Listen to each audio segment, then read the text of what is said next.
ప్రేక్షకులందరికీ నమస్కారం. ద్వారం ఏ స్థానంలో పెట్టాలనే ఒక ప్రశ్న చాలామంది మదిలో ఉంటుంది.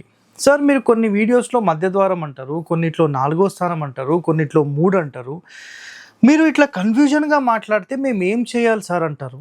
ఒకటి గుర్తుపెట్టుకోండి, ఇంటిని బట్టి, వాళ్ళ అవసరాలను బట్టి, పద గణితాన్ని బట్టి, ఆయాది గణితాన్ని బట్టి, పద మండలని బట్టి డిసైడ్ చేయాలి.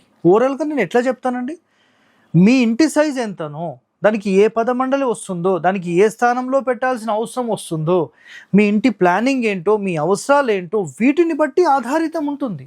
అదొక్కటి గుర్తుపెట్టుకోండి. మీరు ఇష్టం వచ్చినట్టుగా ద్వారం ఎక్కడ పెట్టాలంటే సమాధానం ఓరల్గా చెప్పలేం. చాలామంది యూట్యూబ్లో కామెంట్ పెడుతూ ఉంటారు. సో సెంటర్ డోర్ పెట్టుకోవచ్చు, 4th ప్లేస్ పెట్టుకోవచ్చు, 3rd ప్లేస్, అన్నిట్లో కూడా సేమ్. సెంటర్ డోర్ అయితే అన్ని వైపులు అలౌడ్. బట్ చిన్న గృహాలు కొన్ని కండిషన్స్ ప్రకారం ఉంటాయి కాబట్టి కష్టం. ఓకే, థ్యాంక్ యూ అండి.